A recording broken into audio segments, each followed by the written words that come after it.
Yep. Okay. So I had a discussion with Casey. She wanted to give us an update on the agenda, so I would like to go ahead and add her after the minutes, which will not be but about a minute for that. Are you ready to go for that? Sure. Okay. So first I wanted to say also that welcome everyone. Thank you so much for coming in person. It's good to see everyone. Thank you. And with that, I won't waste too much time because we do have a lot to discuss. And we'll go ahead and, we don't normally approve the minutes, but the minutes are there. If anybody wants to, has any changes to it, please let us know. But other than that, I'll go ahead and let Casey go ahead and get started. I'm not sure how many of y'all were able to watch the August interim board meeting, but we had a senior from Ashley High School speak to the school board that evening. And that was pretty, well, it was incredible, first of all, but it was also pretty just symbolic, I guess, of years worth of conversations around, student and youth voice structures in our district. So since that time, that senior, as well as about, right now I want to say like 7 other students total, myself, an adult ally who's a social worker at Holly Shelter, an adult ally who is an EC teacher at Trask Middle, have continued to meet 2 different times with those students. 2 weeks ago, we put 3 proposals in front of them from 3 different organizations. One of those organizations is called Student Voice. It's a national nonprofit, student-led organization. The other organizations are more local to North Carolina. They are called District C and Open Way Learning. The students had some time to, not only during our time together, but apart, to really look at those proposals and to come back and kind of prioritize what they felt like was a better match for what they would like to see happen. And so what you have in front of you is not just the original scope of work that the organization Student Voice provided to our students to review, but a result of our students reviewing it and providing some feedback by way of comments on a Google document and then kicking it back to the organization, who then provided this very specific scope of work for New Hanover County Schools,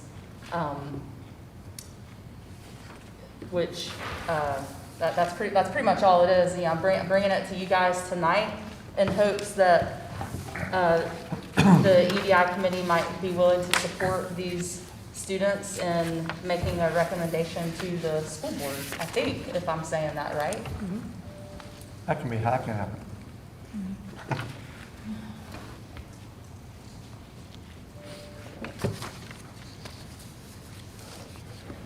They did say when they shared it, that anything could be obviously edited based on, further feedback from students in the district overall. Just kind of an initial draft.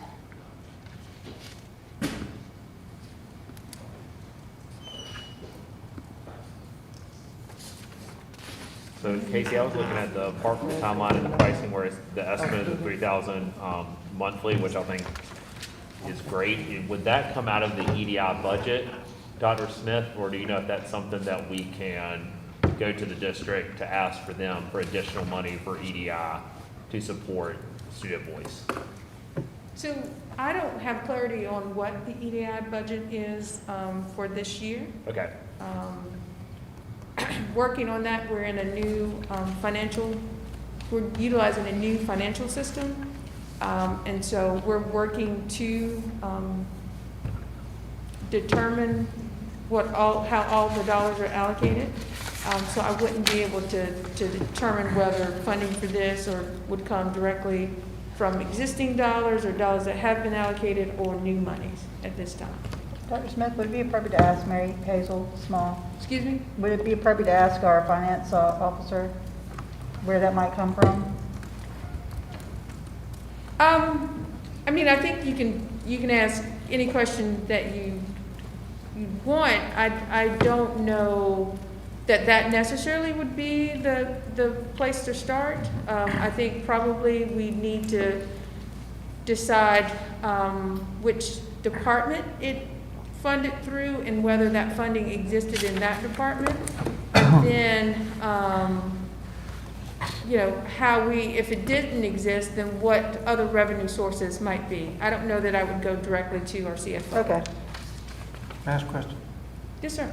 I would suggest that maybe you and Stephanie, myself, and Casey meet with the superintendent and talk about this first, so we start at the top, rather than having to go up, find out immediately where we are or where we aren't. Okay. That's just a suggestion. What do you think, Stephanie? I mean, if you all think that would be the best way to go forward, I'm okay with talking to whoever we need to talk to figure out where we can get the funding. Well, that's my That's a suggestion. big component of this, obviously. You know, we want to make sure it's funded because you've put in a tremendous amount of work along with others. Oh, yeah. And it deserves to be funded and done well. If we were to have such a meeting, Dr. Faust, I would want to make sure that students were able to be present. Of course. I know they would want to. The other thing I was going to point out, which I think is really important and it's easy to forget, is just our students' compensation. So, you know, in this proposal, they actually lay that out by way of stipend. I don't know how that breaks down, but it's important to think about the students' labor and how it might be compensated, even if it's not with dollars, it could be in other ways. Well, that was my question, the number of students that we are looking, because I see where it's general and maybe I'm missing student voice team members. So how many students are you looking to set up a team? Or is it unlimited, or does the funding source increase the more numbers you have? Is it proportional, directly proportional, or how is it looked at? Is the $3,000 a month the limit, the lowest, or is it the maximum? That's a good question. I will take back and ask about. I think it's probably not indicated on purpose to not, at any point exclude any youth who would want to, be participating. Would be my guesstimate. And I also, to be honest with y'all, this actual version I just got like today and I'm reading it, this version I'm reading with you at the same time, so.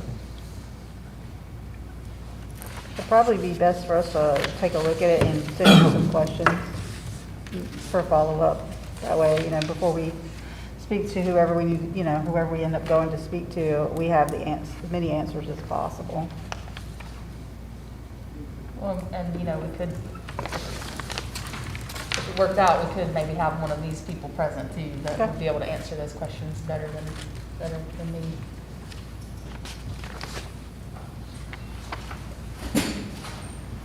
Are there any other questions like Kamika's I should make sure and ask?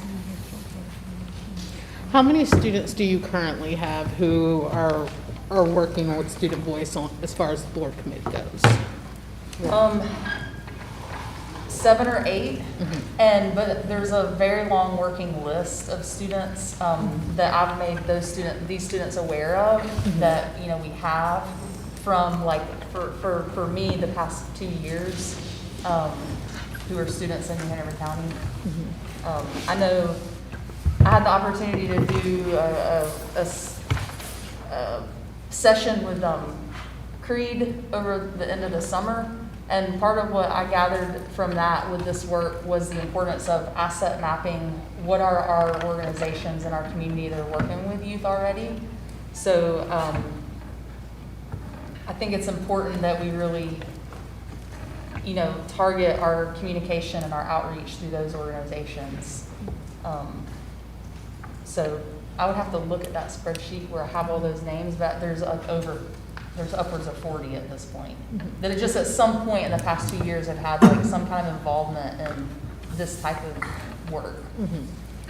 The logistics of this are important.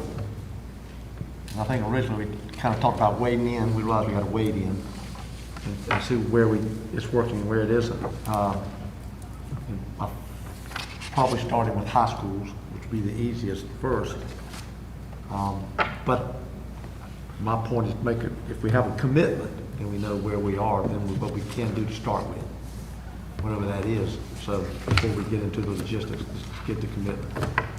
Because you have spent a lot of time on this, so at this point, I think we just need to find out if we can make it work. And the 7 or 8 students, were they from various schools within the district? Or were they all high school, or were they middle school? Or- They're a mixture, yeah. Let's see, Ashley, New Hanover, working on ones from Laney, Trask, Middle, I don't think I'm gonna keep Um, that. CTEC. So it's still, as far as like school representation, it's still, there's no, I guess, proportionate representation from schools. Okay. And I think, going off of like kind of what Isaiah spoke to the board about, this was just about, let's just get this wading in, get this part ready, and then part of, I think I've noticed on this plan, part of the plan is to support our students and our district in making sure that the representation of who is even involved is, equitable and represents diverse perspectives. That's kind of like all of what their work is about. So I guess without really knowing yet all the details, it's good to put a timeline on maybe when we want to bring this out of committee. I know we're going to discuss some work when it comes to our workflow soon, but I think what we were trying to do is make sure that we have ourselves a timeline to where we go, okay, we want to have it ready by X date, that we can put it on the agenda in time to bring it to the board. So do you think 2 months maybe? I know, because it says November to, it says to March, but I just think that might be too soon, November, to bring to the board. What do you think, Hugh? Because we've got October's meeting and November's. I guess that's, Actually, I spoke to the board chair about trying to get this at least on this agenda. For October? But it was already okay. pretty full, so we deferred till October. Do you think that that's a realistic to maybe try and get something out of committee for November's board meeting, or do you think it's too soon? Yeah, what exactly, aside from this, does the committee need? Well, we have to find out the funding component of it. And then I guess to see whatever follow-up questions may come out of it. Because I'm sure we still have a few that maybe we haven't thought of right now. But we can do maybe tentative November, but like the very latest December board meeting. At least that's setting us some timeline where we have to really kind of get it going and make sure we have something to present. And do you think the students would want to present something on this, or do you think that's something that, I know you're very much student-led, you want, but. Yeah, so, I think if we're gonna wait till December, then this process isn't really gonna get started till January, and I think that's gonna stunt some of the momentum that the students currently Okay. have.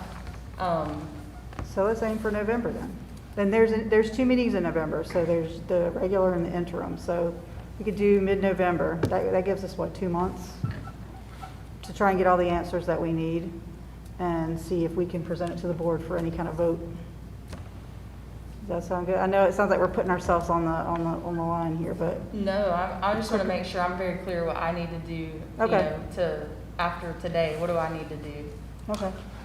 I'd like to think that we can get a commitment in the next few weeks, and then the rest we can take care of that, even if we don't get to the board meeting till October. At least we know we can. So is that a commitment from the students or a commitment from, For me, that's a commitment from the top. okay. And commitment for the money. Without his support, it's not gonna work.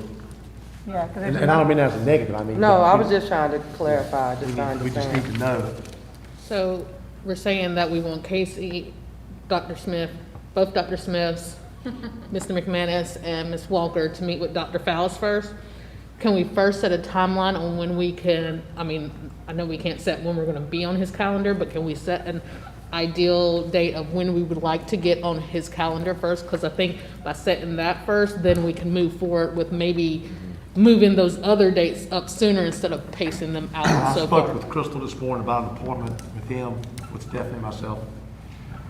And he went to the law conference, I believe, in Raleigh, and I don't think he's leaving. He's probably on the road now, I'm not coming back, so I just said I'd call back tomorrow morning.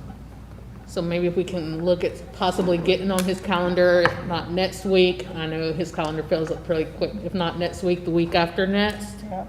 So by the end of this month, when we can get finalized funding or finalized knowledge on funding, then we can come back at our October meeting, and then we can make, that will dictate how far we need to push this or how far we need to go. Because if we come back at our October meeting and it's like he's a go for it, he's given or outlaid adequate funding, then we could say to Casey, hey, can you have your students ready to present maybe the October interim board meeting if it's possible, or that November regular meeting? Okay, so we'll do tentative for presentation mid-October, but if not, November the latest. The big question to me, now, thank you for asking that, made me think, Dr. Smith, this would be technically the first EDI recommendation? Yes. Action item.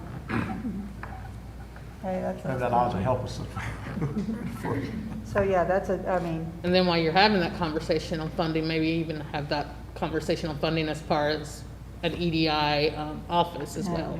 Well, actually, that's been broached as well. Yeah, so But kind of, and then maybe there'd be possibilities for two recommendations to come to that meeting. I mean, I had contacted the board chair about a meeting, but I had not heard anything back about that, about establishing an EDI office and the process for that. Over the summer, I just never heard back.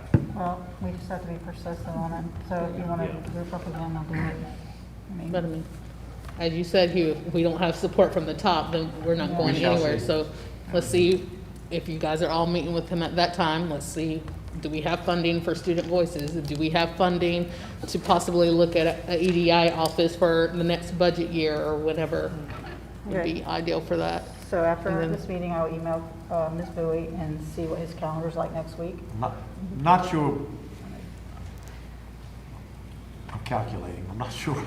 I'll throw that into the equation to ask for both of those at the same time, but Well, not just, but it's a see- very fair statement Well, because we have discussed it. I think if we're looking at doing an Office of Equity, Diversity, Inclusion for the next budget year, then bringing it to him now and saying, hey, this is something that we're committed and we Okay, so want. you're talking about Something we're next working year on. for that position, not? Yes. Oh, okay. Like, so like, All right. because I'd imagine right now wouldn't be the ideal time to make that big of a request, but if we can put that on his radar now, then he can talk Good to point. Mary Hazel about that Might for give the it to budget Al in air. November now. Yeah. And then, I mean, realistically, you're right, the budget season kind of starts January, December. I'm sorry, I thought you meant like now too.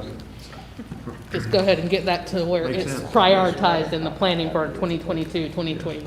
And then by the time we present publicly at a meeting, we're going to have all the details for everyone to see. But put it above it this year is a good idea, especially as January is when we begin budget discussion. Okay, so I will email Crystal and see what he's got available next week. Okay, and you let us know what you have available. Probably could just be a Zoom, it might not have to be personally there. I know the students are already planning on meeting the 6th, I think, as a Wednesday. I don't know if that's too far. 6th of October. They're already committed to that time at 4 o'clock. I know he will not be able to do that. I think I already have him booked on that day. I think we need a doodle poll. That's the only reason I know. So in the afternoon, yeah, that's the student voice you sent me. He's actually meeting with his teacher advisory committee on that day. Shoot for something next week then. I'll get some dates. We'll get some dates and send them out. And I'll get an answer to Kamika's question, send it back to everybody. If anybody else has additional questions, just shoot them my way and Okay. find out. Thank you. All right, is there any other questions for Casey? If not, send them to her, or any other comments? All right, Mr. McManus, you're up. Suspensions 4, 5, 6, and 7-year-olds. This was a pullover from the last meeting that we didn't get to at the very end, and I would love for you to go ahead and start us off. What do you want to discuss? You? Okay. Are you I'm ready to sorry, talk? she was teasing me with chocolate. I know, babe. I know I can bring the bowl over. Would you want to go ahead and start the discussion? This is your agenda item. I know we all agree about it. We don't want to discuss it, but you're up. I'm fine. You're fine? You're not gonna talk about Oh, you don't want to talk about it? Okay. So it's on the agenda, 4, 5, and 6, and 7-year-olds, the suspension issue. We didn't get the chance to finish it the last meeting. Gosh, it's been about a month and a half since we've met, I think, because of vacations and things like that. Okay, I'll take that back. I think we owe we owe Julie Varnum for all the work that she put forth, and this is her arena of expertise. At least we get the first results, which were somewhere in early October. I think we're supposed to have a quarterly update, Okay. yeah. And then from there, that was determined. I still think that that needs to be discussed and brought up at the same time. But I do think we owe her that, because she did have a whole week, I think it was 30 hours, right? With specific identified schools. Are you talking about the behavior leadership teams? Yes. That was with Susan Cole. I actually did that training. It was really, really good. So I'm curious to see what comes out of it. But I also think I'll be curious to see the results, because I don't know that we've had enough time to, we did that training for 3 days in August. And it was 3 long days, intensive training, but I feel like it's laying the groundwork. You know what I'm saying? So I feel like in order to see dividends pay off from that, like if that's the data you're waiting on, I don't know that it's going to produce the data you want it to. Just because I think it's so early on in the stage. So. Was it 30 hours? I thought it was 30 hours. Well, it was about, we had 3 full days. So it was 8:30 until 4:30. So for 3 days, so it was, I guess, what is that, 24 hours? So it was 3 full days, if I'm not getting things mistaken, because I know we were one of the identified schools. And again, it was great, but it was really reconfiguring how we look at establishing standards within your school. How do you look at establishing behavior norms, and how do you look at defining specific behaviors? So I feel like your first several months is going to be trying to figure that out. Like we've had the training, and we're addressing it in our school, and we're looking at how do we take everything that we've come up with and rebrand it into making it our own. So the training was really focused on looking at behavior, looking at discipline, looking at how do we change your culture behind it. And that's like trying to turn a tanker ship. Because you're really trying to get down to why we have the behavior policies we do, and why we enforce things the way we do. And I just don't see it being something that happens in 2-3 months. Can I ask a question? What was the name of that training? For us, I believe it was the behavior leadership. So and this is a question that I just had. And so when we look at behavior, a lot of times, it is how we as adults react to certain behaviors. And so that is the biggest thing when it comes to discipline and various things. I'm saying even for myself. I've been, in the county, I've been where I'm at now, I've been in various environments. But that changed. So when we're looking at practices and we're looking at collecting data, it is that the school has to take on different practices. Am I right or wrong? Or I may be wrong. Okay. And so when we look at just schools overall, training adults, it's not going to be a 3-month process. It's going to, be a year-long process, but it's a mind shift. Just like we talk about students have to have a mindset change, adults have to have a mindset change also. How has the county looked at restorative practices? Or have any schools implemented restorative practices within their schools? We're looking at the restorative circles or anything like that. I'm not saying that anything is 100%. And you still may have suspensions, just as was documented in all the emails I was sent today, for certain behaviors. But looking at it from a different lens, it causes the adults that interact with children to have a different mindset. And so that's my question. And so Right. I think that's been my question kind of since this conversation has started. And so I didn't know. And so now I'm asking. And I agree 100%, Ms. Sidbury, because that was not something that we did in this training. This Really? training to I me thought it was. was very much the beginning stages. Now, we are meeting throughout the rest of the year. We're gonna have additional trainings, I don't have the email in front of me, but we're gonna have additional trainings throughout the year. And that's my hope, is that we would get down to that, because it's like you said, if we're not addressing adult behavior and we're not addressing how adults view behavior and how it should be, when we think about behavior, it should be how do we restore, not punitive, like not make it a punishment, but how do we restore behavior within our students, and how do we make sure we're keeping them in the classroom and keeping them out of the office and keeping them not at home, but doing it in a way where it's restorative. And I don't think that's what this training was, at least the first part of it. Did they give you an idea what the next set of trainings would be? Not a ton, if I'm being honest. So I know for us, like it was a lot of groundwork on what is it going to look like in our schools, specifically. Each school, rethinking how do we, I'm struggling for the words, like if I had the infographics that I could show. So for us, like it was looking at what are the soaring eagle expectations of students? What does it mean to be these things? And, we came up with different acronyms. But again, it's kind of like the motto, what are we going to build ourselves around? What are we about? Which we do that quite often, but I think Kamika brings up a good point that if we don't get to the stuff that's not as easy to discuss, restorative circles, challenging adults to think how they handle behavior in the classroom, I don't see that the data is going to show anything different. Are you guys able to give feedback? Everybody Yeah, comes in? yeah, we were. Glad you mentioned that. Well, no, I remember when I was at Williston, because it kind of started off, and so that mind shift changed, and it was called transformative behavioral practices.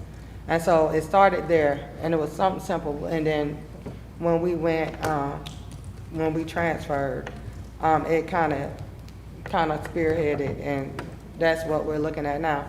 And I'm not saying the model's not perfect. However, when you look at it, things such as some of the things that people are asking for, I said suspensions, long, like for younger students.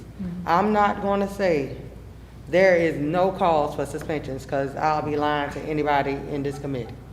But when there are certain things, and some things are just children behavior.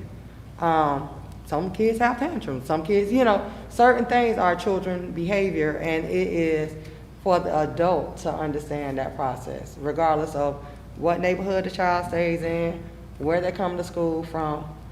Is that adult being more understanding? Because, just questioning yourself as an adult is the first step. And so if it's not working on the adult, there's no way that the adult can transfer their different mindset to the students within their classroom. And so that's just always been my belief. But I want us to try to have another thing that we can submit to the board.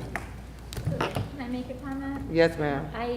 I certainly agree with you. I'm also concerned, that if we do it, cultural change takes buy-in and changes at all levels. And I'm concerned if we do it just as one team, which is probably going to be an effective team, but it's not at all levels.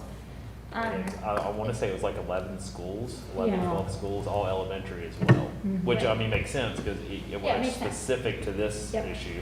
Yep, you're Makes starting at sense. the right levels. I just don't know if it's going to be multifaceted enough.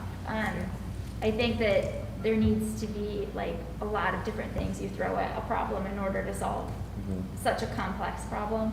And I would also be concerned that the baseline that you're starting with is probably not that most accurate baseline, because what 2020 was in general. You know, so Anything you're the past likely, 3 years, yeah, you're likely period. gonna show improvement simply because children are here now. Yeah. And so there's gonna be improvement, but is it, you know, how do you measure it accurately? When I would think, I mean, you know, you look at the last 2 years, I think we just look at the logistics that there haven't been children in the school. Mm-hmm. You know, like last year, we had an entire 9 weeks without students in the classroom. Right. You know, I think you need to look at it at a proportional percentage basis, amongst other things. But I think again, come back to what Kamik said, and what Mr. McManus said, I don't think the data is going to, it's not going to be accurate. And it definitely, in my opinion, as good as the training was, and it was really good, it's just the very beginning. Like, it's nothing near what we need to be doing. Especially when we look at it through the perspective of EDI. If this is going to be EDI work, then we've got to make sure that we're actually doing equity work that isn't so, you know, we're scratching the surface. That's what this training was. We were scratching the surface and not really doing the restorative work that we need to do. So I have a question for Ms. Kamika.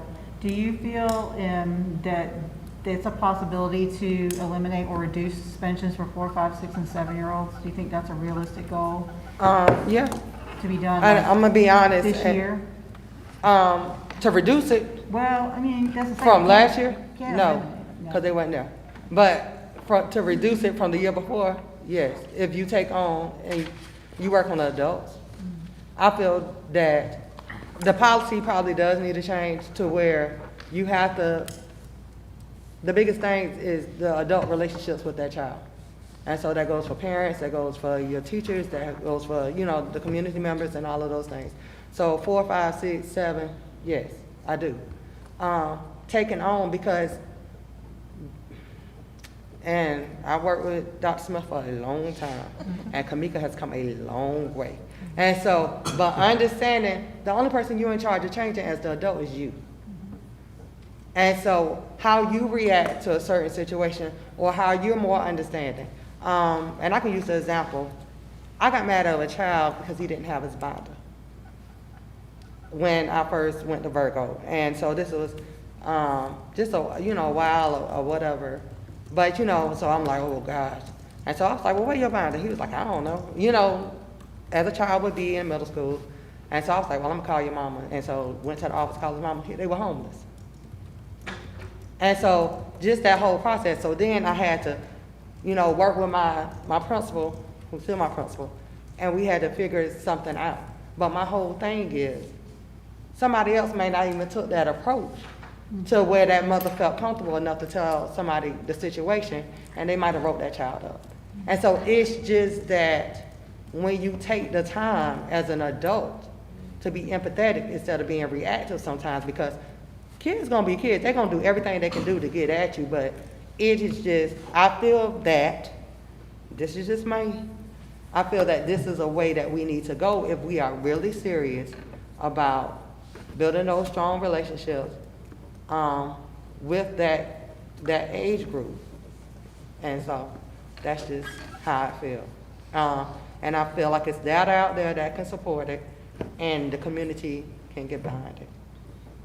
I was just gonna say, something that you just said, if this is really what we're about, if we're really serious about this, I would add, working at a school for an administration that believes in restorative practices, has been trained in them, we want to do that more and better and well.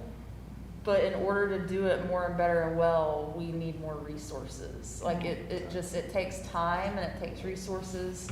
And so that would just be my addition to the conversation, that we're thinking longer term too about the personnel that are required, because a lot of times, you know, true restoration is going to reach out into the community also. It's not just going to happen in our, you know, in a classroom in our school. So having the resources, So you say personnel-wise. resources, can you be specific with resources, like a counselor, or is there like trauma-informed counselors or restorative practice Well, counselors? you guys are doing that at Virgo. Yeah, but can I, you know, I love Virgo, but don't always think the resources are always there. Human capital. So sometimes it takes our teachers and our administrators to get on board, but it is the process takes for teachers, and I'm be honest with you, to have that full understanding. We've been doing this since our first year. We're 3 years in. I'm not saying that it's perfect. We don't have an ISS. We don't have an IBS. We don't have any seclusion setting. Our students, we don't have that. Now, do the students go home? Yeah, they do. Do they act a fool? Yes, they do. Sometimes you do. But we don't have that within our school. So when students get suspended, there are community services within the school. We try, and trust me, believe, if anybody knows Sabrina Hill Black, she is trying not to send your child home. But so if your child comes home, your child is coming home for a reason. But it's just that it's 3 years we've been working on this. It's not a fast fix. And so when you say, will it get better? Yeah, but it may also get worse. But are your teachers, are their mindset changing? Are those relationships with their parents becoming better?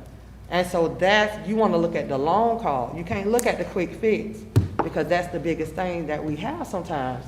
And even, in education, it's like we want to see something now, but it's not going to always happen now. And so that's just the biggest thing. Like, it may be 5 years later, but that's going to be good. My follow-up question to you, because you brought up the policy. That's what we get talked to a lot about, is changing the policy. And that is, if you change the policy and you don't necessarily get buy-in, does that make it worse for children maybe? Because they can't they don't have that, whatever it's tool or whatever they think they have to suspend a child. And we're talking about out-of-school suspension here, really.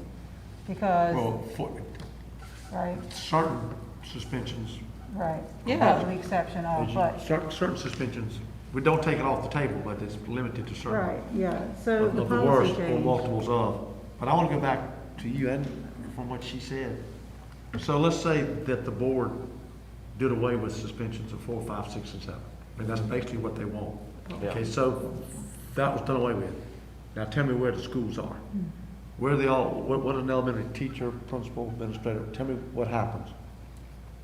Well, it's not that you're doing away, because in the policy in the proposal that I was saying, they said for severe offenses, but not for non-severe. If a child is disrespectful, every child is disrespectful. The people in my house disrespectful. And what is disrespect? And what is disrespect? Yeah. Like, something that's disrespectful to you is not disrespectful to me. And I'm like, just go sit down somewhere and go over there, but it's just that certain things, if a child is roughhousing or whatever, you can't tell them to stop. Have you tried to tell them to stop? What is the suspension for? And could have been avoided based on the adult's reaction.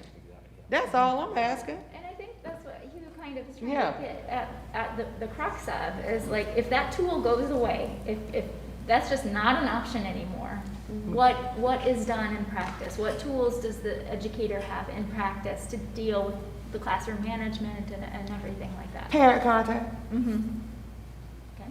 How many times have you called a parent and you've gotten a reaction? But how many times have you avoided calling a parent and went straight to the administrator? And I'm not saying anything against it, because I'm one. I'm a teacher every day. I'm an educator every day of my life. Yeah. But there are times when we avoid parent contact, and there are times when we go straight to an administrator. Because I don't want to hear that, I don't want to have that conversation. But you're not getting rid of suspensions for severe offenses. You're getting rid of suspensions for things that can be handled in a different way. We've had the data on that. The categories are, what were they?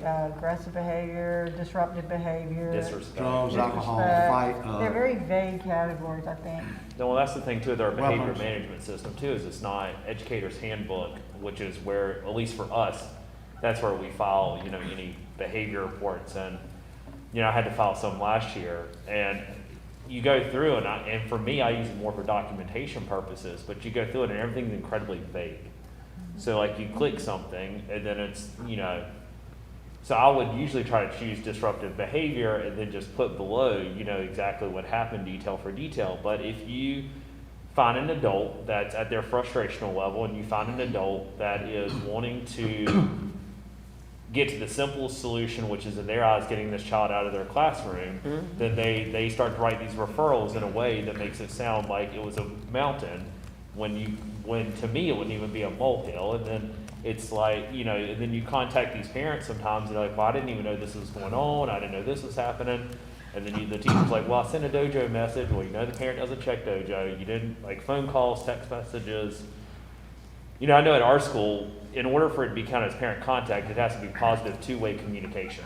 And that has to be, we reached out to the parent responded back to us. That's to show that is communication, that's a conversation.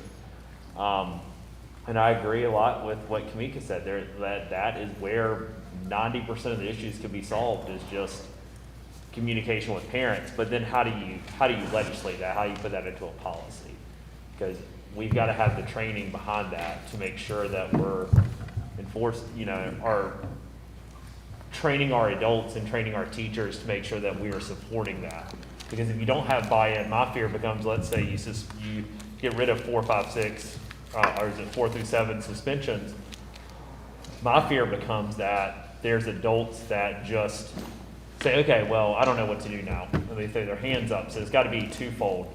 If you pass that policy, we want to make sure that the adults are also being supported in a positive way, so that they can make sure that, okay, we're not suspending the student, but what does it look like when we're not suspending the student?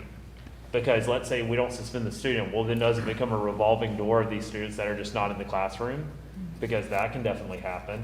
And you have kids sitting in chairs around the school, they're not participating, they're not getting learning time, and it's still detrimental to the child, and it's not, it's not inconveniencing the parent, having to figure out childcare, but then it's also not benefiting the child. And that is where our focus needs to be, is what are our children doing during this time? So I want to make sure that we're supporting adults along with supporting students and parents. Okay, but we're looking at ages 4, 5, 6, and 7. Mm-hmm.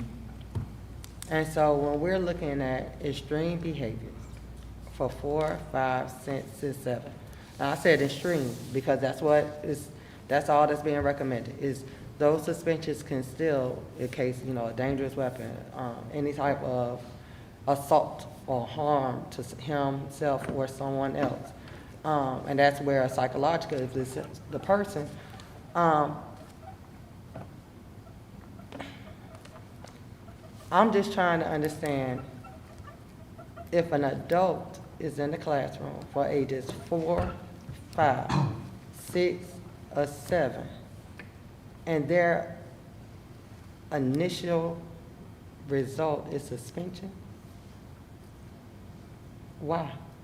I agree. So, because that's just me. Like, if suspension is off the table for severe, it's not off the table for those severe circumstances, then why is that an issue? Well, I'm just asking. I have two thoughts about that. One is, as a parent, it makes me think about how are you responding to the initial incident? Like, the child does something that's aggravating. You respond to them sharply.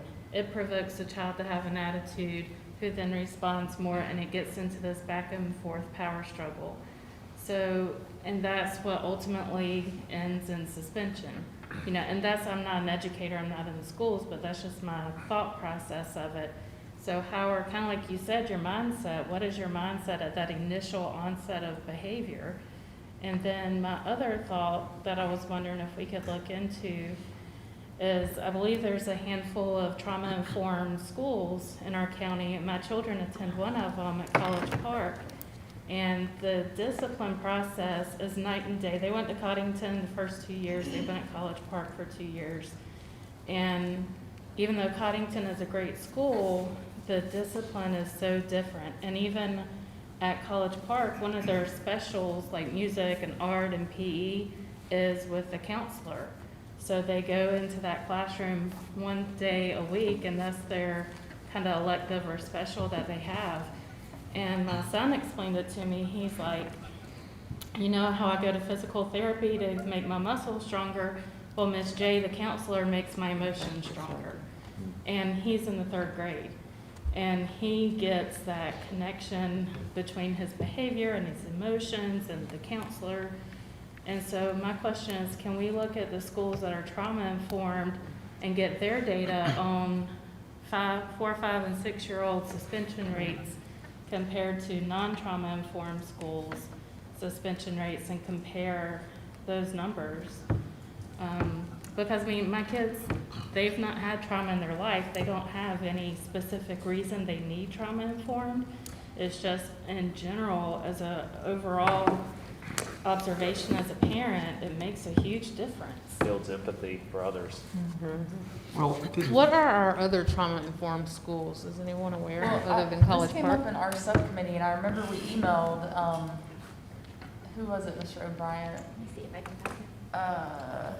See if I can find it. Okay. We emailed to ask that question for the data, and the response was that there was trauma-informed training, but we wouldn't put like this label on the school or whatever, and that there was not any kind of data being collected at this time. And I can't remember who that person was. I mean, I know there's a Port City Daily news article that's named the 5 schools, but, I mean, maybe if we could just. So you more so not the data, but what systems do they have in place? And what systems are in place at Comita School, like that are helping with the situation? Because it seems like we have to come at it from a couple different angles. And it doesn't seem like it'd be hard to do, especially if some schools are already doing that. I mean, just pull College Park and say, you know, what per capita, what percentage of students in this age group are having suspensions? I think that what you said is so accurate about the response to behavior. And I unfortunately have suspended kids in my life. I made a living doing it. In high school, not elementary. But the response is the same. And so how you respond. But what I hear you saying, which is not new by any means, is that one or more teachers or staff members, that could be an administrator, it could be an RT, don't have an appropriate response when a child's having one of their days or moments, or, and for good reasons and maybe not good reasons, but either way. So back to what the training, but you said that was not part of it, the response. Now, I don't want to speak for the district, but in my perspective, as someone that participated in the training, I do not feel like it was anything near the level that needs to be done, Okay. that we're discussing. And now that might be something that comes with the additional meetings that are coming up. And see, I'm that's not also sure. reflective in the leadership of the schools. Now, I don't want to get myself in trouble because I don't know any specificity where I can say you're not doing it, or you're overdoing or underdoing, but administration is part of making sure that your teachers understand the process. And some teachers have reputations, so do some assistant principals and principals. We all have reputations for being, I guess, too tough or not tough enough, or a combination of. So I think the training, back to the training, I thought that absolutely that was part of it. But I think you're right. Now the question is, so where are we? Because if I ask you, if Steffi and I said we would support doing away with 4, 5, 6, 7, what would you say? I personally Then I say support to you, what are you gonna do if we do it? Yeah, that's my thing, is I personally support it. I think it's a wonderful policy. I actually met with Peter and Veronica this summer. They brought up a lot of great points. I'm telling y'all the same thing I told them. I think it is great, and I want to support it. I just want to make sure the adults are supported along in the process. So very much what Kamika's saying, I think we need to make sure that our adults are supported, and that we're making sure that it doesn't become something where it's like, okay, so we're not suspending students. But what does it look like when we don't suspend the students? What are we doing as adults? What are we doing as schools to make sure that we're still benefiting students? Because ending suspensions, that's, you end that for 4 through 7-year-olds, that's great. what does it do to fix that relationship between the student and the adult? We got to focus on that, because if not, then it's going to become contentious between the adult and the student. And I don't think that it's going to benefit that student. So you got to make sure, I think it's twofold. But again, that's my opinion. To clarify, What you- the principals are the ones that suspend kids, right? That's it's there for the out-of-school suspensions. You're right? correct, but that relationship is key in that classroom, right? Right. So keeping the student in the class is key, but keeping that student in the class where they are emotionally healthy and safe is also just as important. Of course. So I think it's, again, we gotta find, I think, the time and the training to make sure that the teachers are the ones that are also focusing on more than just the academic health of That students. just seems like the trepidation with just changing the policy, because that's the pushback that we get as board Change- members, that if you change the policy, what happens down below? What happens Do to you have the people? resources and the support? for And the people are teachers? really nervous about that, but you need the buy-in, you need the attitude change. I don't mean to say it like that, but you need the will to want to do that, especially from the top of the principal level. You gotta have that, and then, of course, in the classroom too. Right, because in my opinion, and I don't think our school would do this, I don't know what schools would do this, but in my mind, the natural way things work, I wouldn't be surprised if in 6 months you see that so many elementary schools have turned to ISS, or have turned to some type of in-school where they're not sending students out, but then what does that in-school suspension look like? Are we actually doing what's best for kids? So absolutely support the policy, in my opinion, but then focus on actually fully supporting that policy and making sure that the mental well-being of our students is still the main focus here, not just ending suspensions. But It needs there's to be added both. dimension too, the fact that there's a sub shortage and there's a lot of, I visited a school last week that said that we don't have enough subs to cover classes for teachers, so it makes it Yeah, that's extra hard when several their days. teacher assistants can't help. Yeah.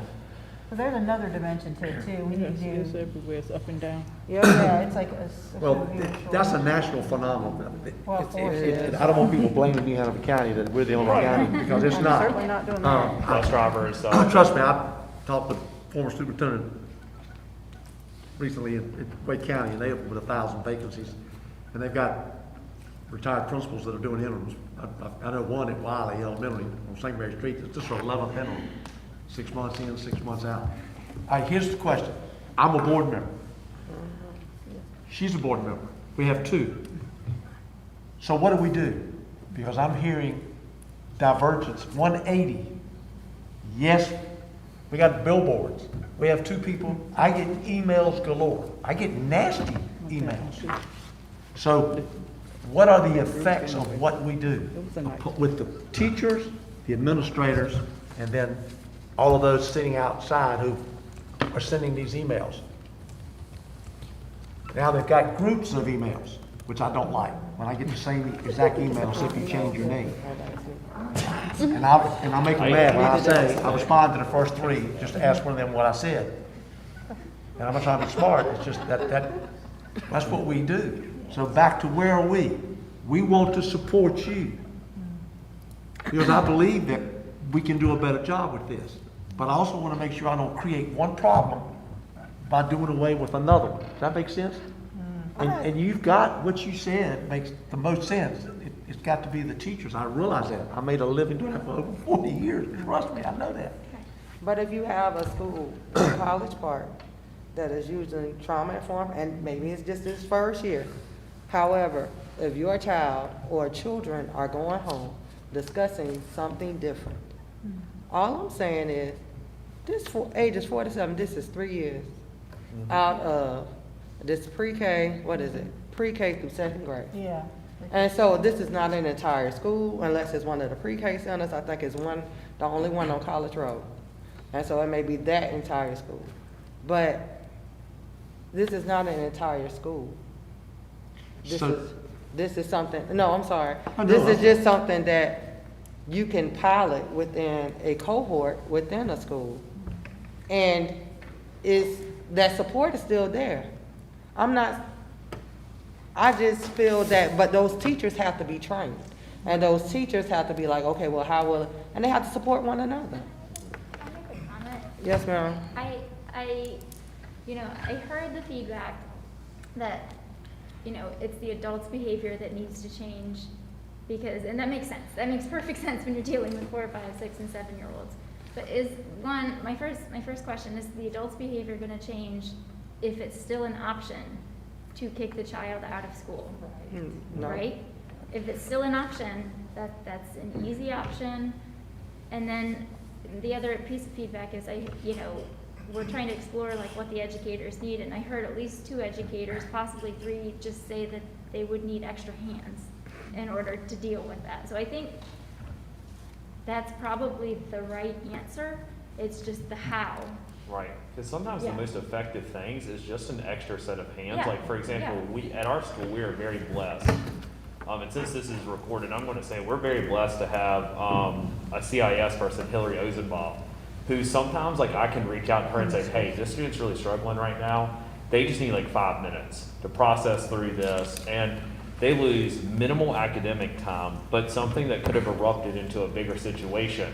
We have those extra hands that are there to address those situations, because as a classroom teacher, ideally, if I could have a small group and talk, but you just don't have those minutes to do that. I go 6 straight hours without a break. Well, 5 hours without a break. So I don't have that time to give. So sometimes we just need an extra set of hands. I had a student today that was in a crisis situation from something over the weekend. And I pulled him in the hallway and he got tearful and we had a little moment.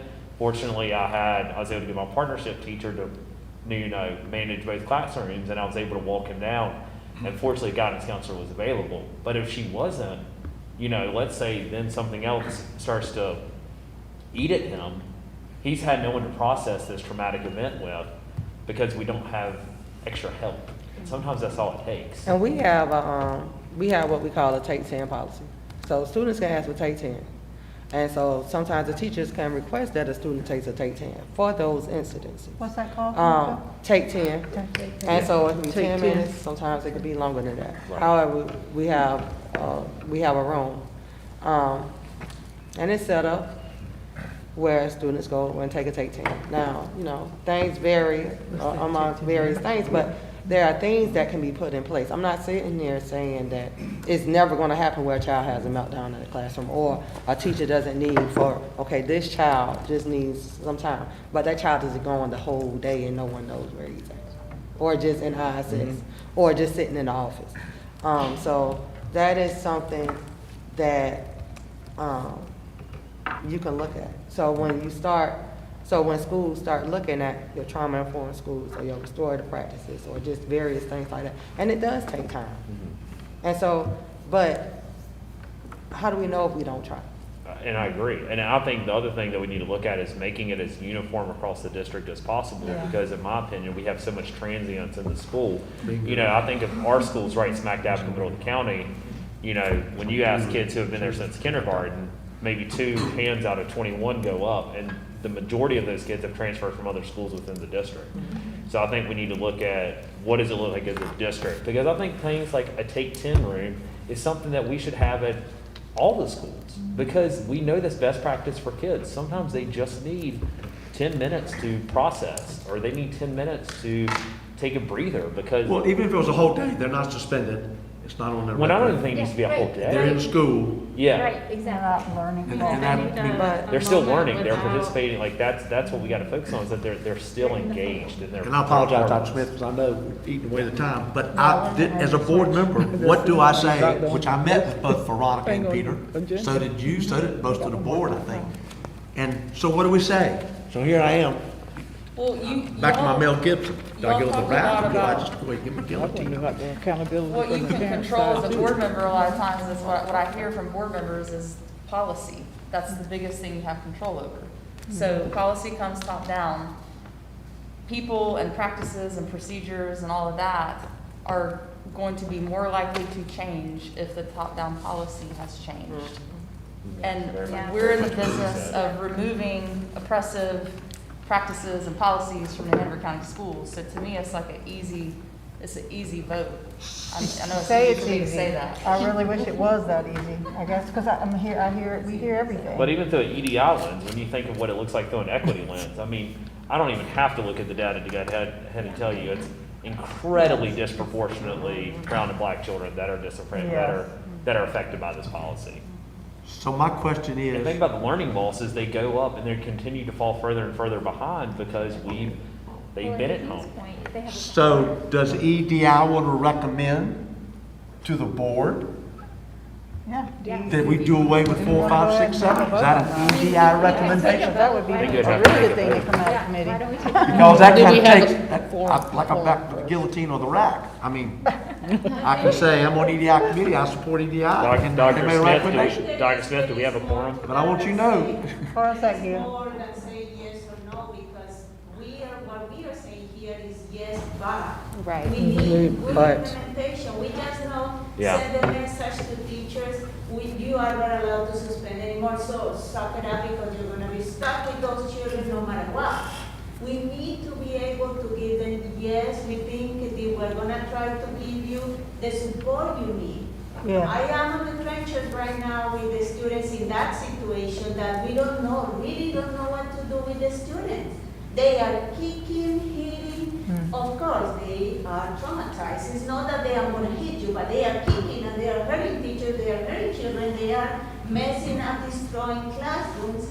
We take them out, let's take 10, calm down. Good, are you ready? We talk to families, let's talk about this, blah, blah, blah, family is supportive, teachers are supportive. We spend 2 hours of our day getting this child calm down, put them in the classroom, 5 minutes, same thing. Again, calling for emergency. So I'm a believer in restorative practices, but if I tell the teacher suspension is out of the table, what am I gonna give that teacher to be able to trust us that we are having the back? And I'm gonna protect you. I'm not gonna give you to that child like a punching bag. You need to take it. And you are not able to teach the other children because this one is taking up all your time. Well, can I ask a question? When you suspend that child, did that child come back better? No, we are not suspending that. That's what I'm saying. Because I don't think going home is gonna be any better for that child. No.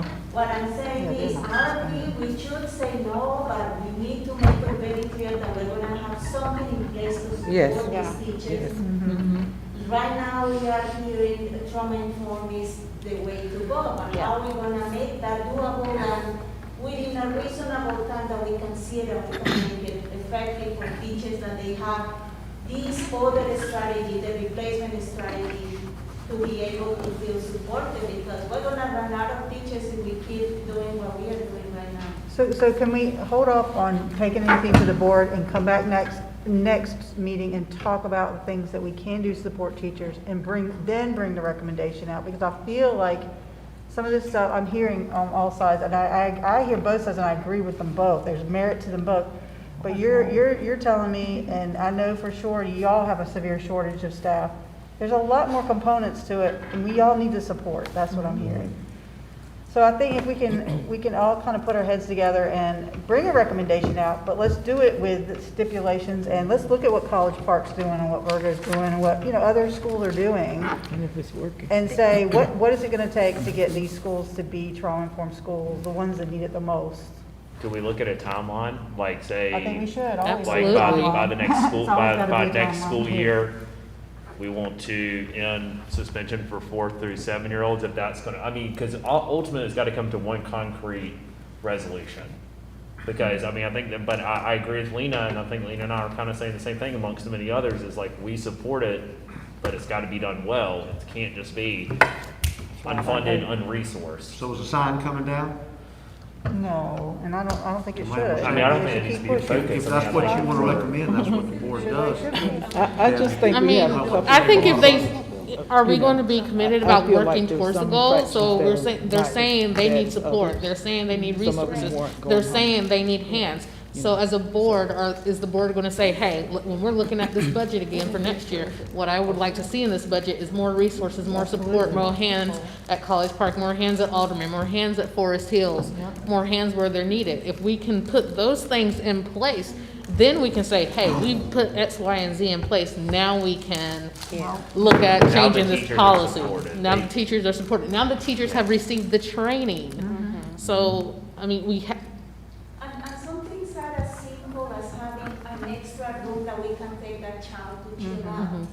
And we don't have that. It's a There's no reason room that at it's Forest true. Hills, yeah. We Yeah. don't have that room that we can put that child to reflect, and we have a closed space where that child feels safe. Because we have to do this in the hallway, we have to do this in my office, and then in the office, more people are coming for help. So the child, when I'm trying to calm the child down, boom, Yeah. don't ignore the walkies are on, and it's insane. Who comes down under those conditions? so then are we gonna also look at redistricting again to see what that problem is and how that goes? I mean, there's so many like components Right. to what they need that we can't just say, in an ideal world, yes, taking suspensions would be great. That we can all say that's what we want. That is what we want to get at. But there are so many other components to what we can do to support and provide resources for our teachers and our schools before we can get to the end equation. Right, and I think, the county commissioners, are made a big gesture, earmarking this $350 million for school safety. If we think what happened at New Hanover High was just something that happened with high school students, those issues that lead up to that start with kids at ages 4, 5, 6, 7. So we've got to look at, again, if we're going to support the policy, what does it look like to support the policy with resources, with materials? And that's what part of that $350 million needs to look at. Because that is what school safety is it's not just about metal detectors or extra police officers or something.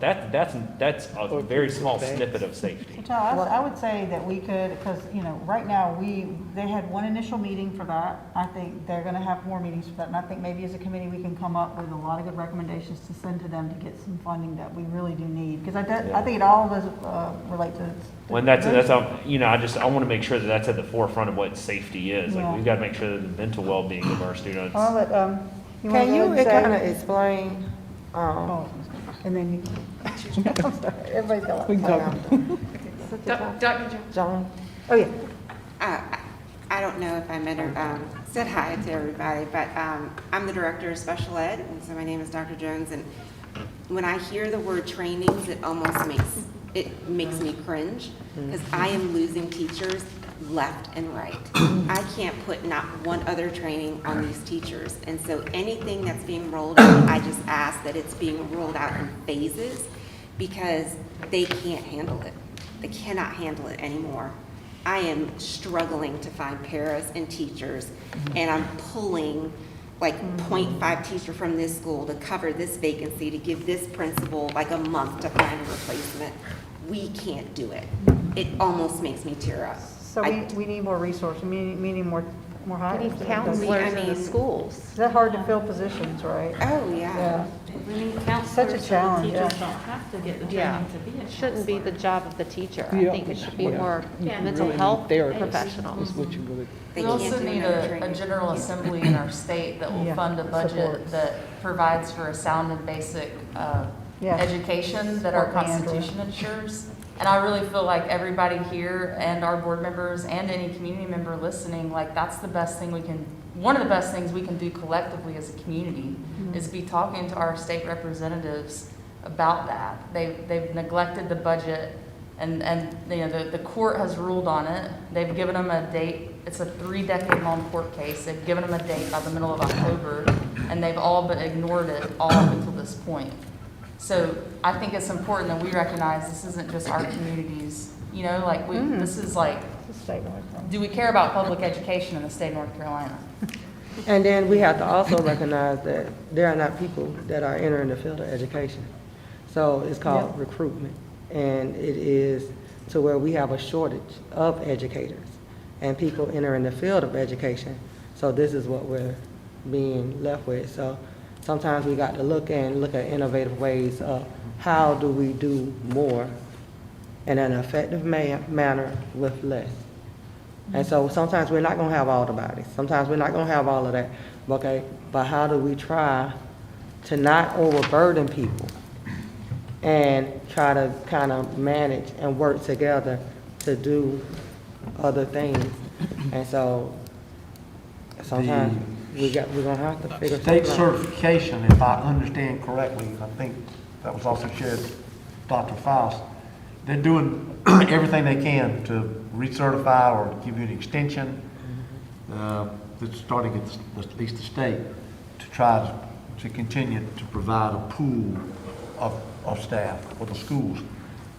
Only one math teacher graduated from UNCW this year with a background in educational prep. One. And also a teaching fellow, and the odds are business will come along and buy her a contract, and then we won't have that teacher. Just recently, I spoke with someone, and what they said to me, is I thought about it all the last 24 hours. Our teachers are tired, folks. They are absolutely worn out for all the right reasons, and then all the wrong reasons. Whatever we can do to help them when we make decisions, I feel like every time we make a decision, that we're just adding to it, taking more away, or creating more conflict, but be it inside or out.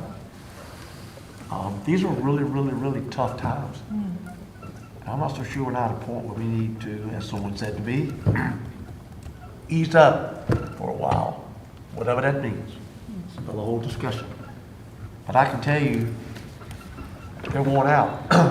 Some of the things that people say to me are from the heart, and they are. They're just absolutely waiting for that moment that they can get out of this business. And that's not good, folks. We're supposed to be building. We're not supposed to be trying to, we're in a recession when it comes to the educational arena.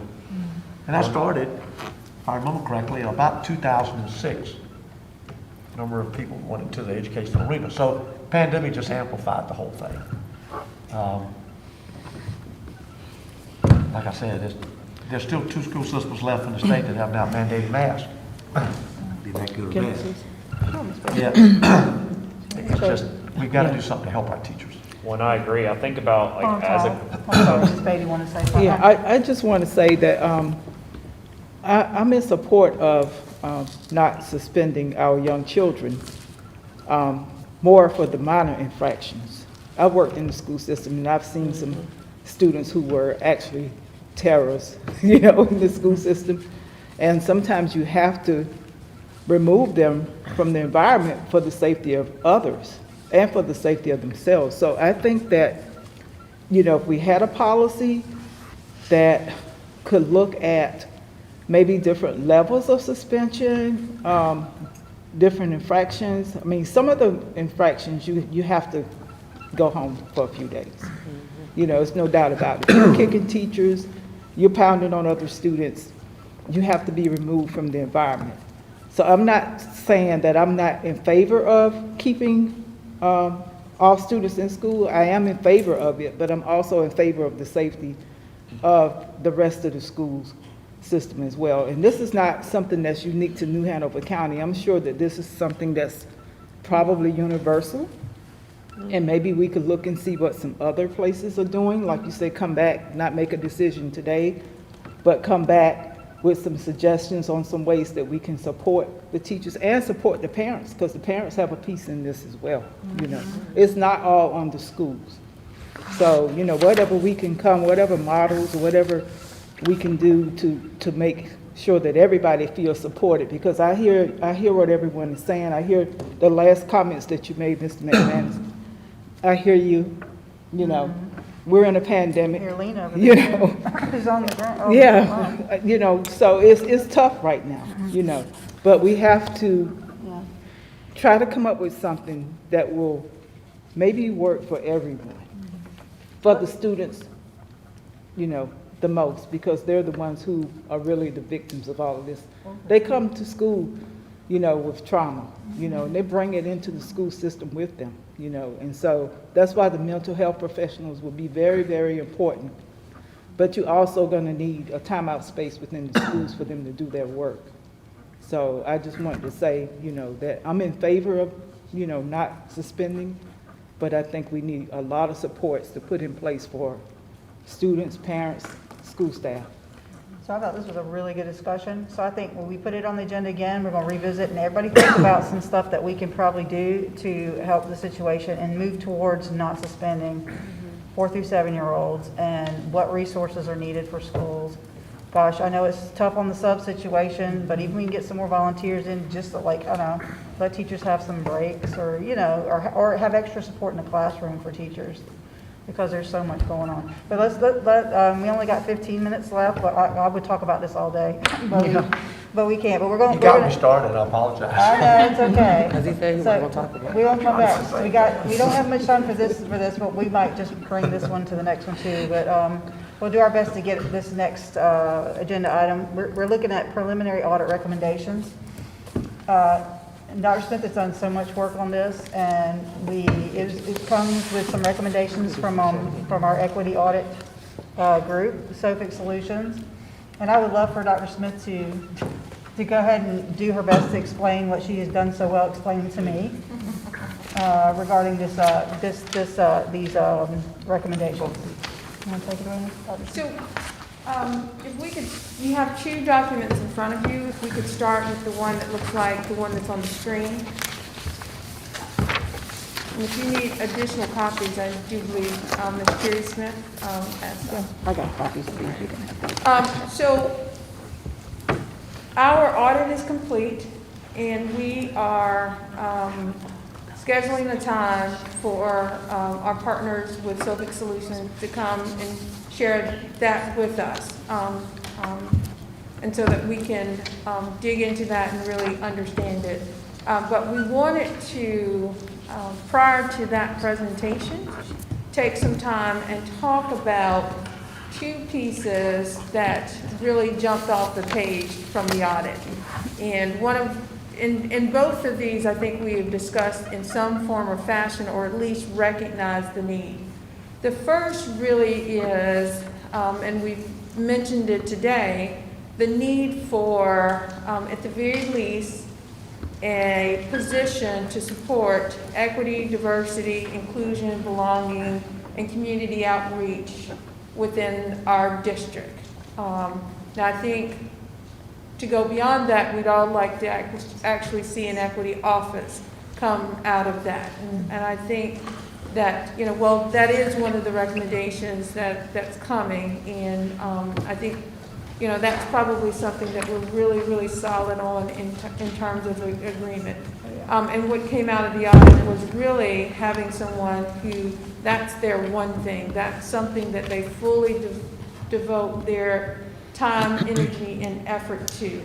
We've got a lot of this work happening in our community, and imagine being able to connect a school system person with, you know, the work that's happening at the hospital, the work that's happening at the county, the work that's happening within the city. And then all of our businesses and organizations, you know, there are not many large entities in our community that are not going to have someone in that position of equity officer. So just really an opportunity to work collaboratively within our community toward the same goal. The second thing that came out of the audit, and something that we talked about, and actually there was some evidence of it even today, is really, I think that there's a need for clarity in the work of the work group as well as the work of EDI. And what they talked about in sharing this information with Mr. McManus and Ms. Walker and myself is really creating that sight line, that very clear sight line. Because in that first graphic, what you'll see is really the work of EDI is to steer and drive policy.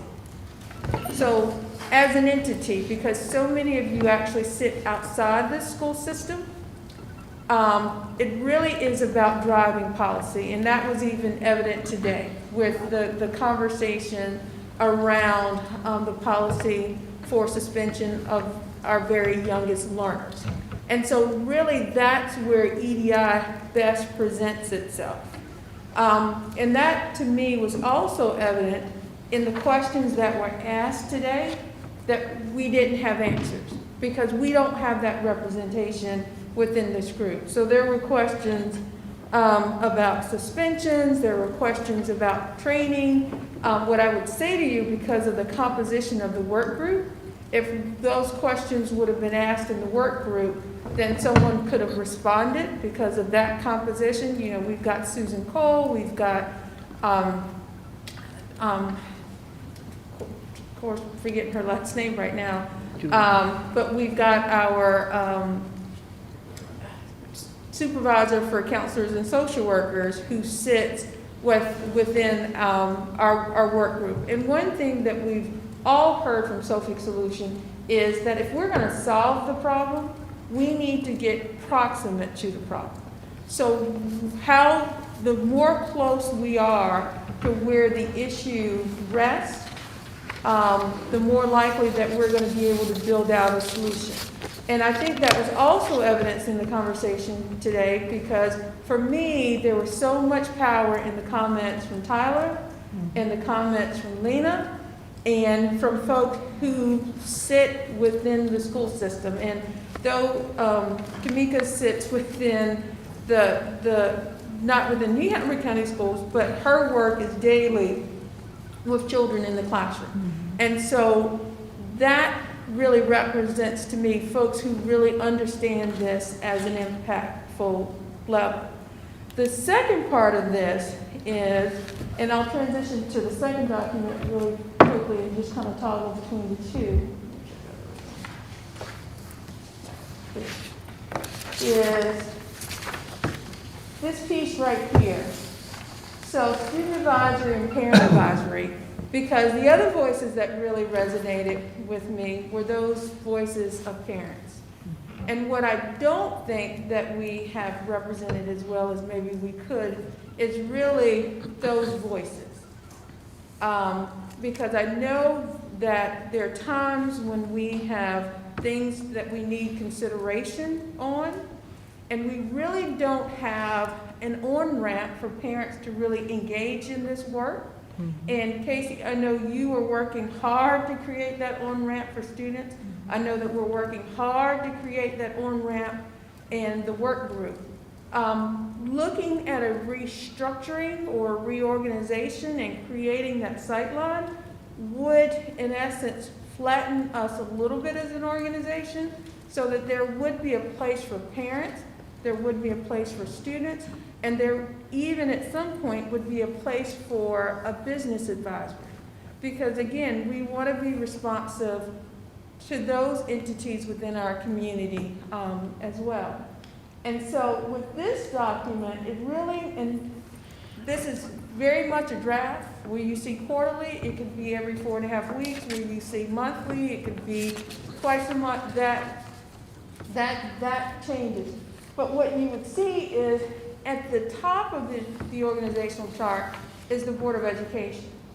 The work of EDI would be to meet and have representatives of the EDI that sit within the work group make quarterly recommendations to the board, at the very least. And then, there would be representation on each work group. And so going back to this document, and hopefully it doesn't confuse you with me toggling between the two, you see these goals, and these are the goals that we're operating off of. So these goals would be adopted by the work group. The work group would organize and structure their work around these. Members of our EDI would then become liaisons with the work group. So in essence, working still on these goals, but working through the work group, so that when we meet in this meeting together at EDI, those folks are coming back, making presentations for EDI then to draft a final recommendation to the board. So it gives you more of a clear sightline, so we know where there's a place for parents, we know that there's a place for students, we know where there's a place for business, and so how do these groups come together and make sure this work pushes up to EDI, so EDI then can take it to the board in the form of a recommendation. Here you see that EDI, the student work group and the parent work group, and here I've got advisory. In this term, the word work group is used, interchangeable, whichever folks might prefer. They define the work and provide the input that drives the practice. And that's what I've heard so much tonight. We want to change not only beliefs, but behavior, which means we change practice. And so again, that would come from the recommendations of the work group, the parent group, and the equity work group. And then, of course, who we need to hear, and I think there's a group here that I think you represent them, but I think we need more of a voice. We're not necessarily hearing from our non-certified staff in the ways that we need to hear from them. So again, it really is about flattening the work so that we can create on-ramps to this work. One thing in the many conversations that I've had with Stephanie Smith from Sophic Solution is that when she met with those focus groups, there are a lot of folks out there that support this work. And their number one question to her is, how do I get involved? And we have to take advantage of that. We have to create space. Because I'll tell you who I hear from most often are the folks who don't support this work. So imagine engaging parents in a way that they can offer the counter narrative to what folks are wanting to, what we perceive as a false narrative. Now I know some people believe that, but we perceive as a false narrative.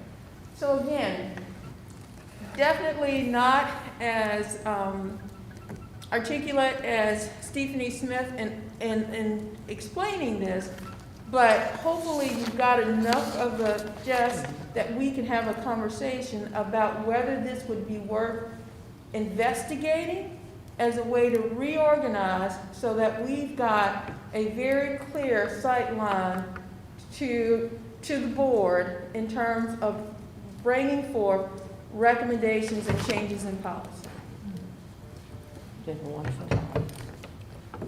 So one thing Dr. Smith said to me is that the folks at Sophic, and I had the same issue too, and I won't speak for you, but I was very confused about how all the workflow happened, and how we were supposed to bring it to the board for changes, and they felt the same way. So once we all get to read kind of the recommendations, it ties into how do we make us more accountable to get the work done up to the action level where we can bring it to the board and make real change, because that's really, I mean, there's small things we probably may not need to bring to the board necessarily, but there's some things that need a definite yes or no or policy change, and we want to be a work and action board when it comes to the board level part of it. You know, the work group does so much good work, but it's almost like we're a little detached, and I think this way we're funneling, you know, the people that are there all the time doing the work, we can take our issues and say, study this for us, come to us and tell us what you think we should do.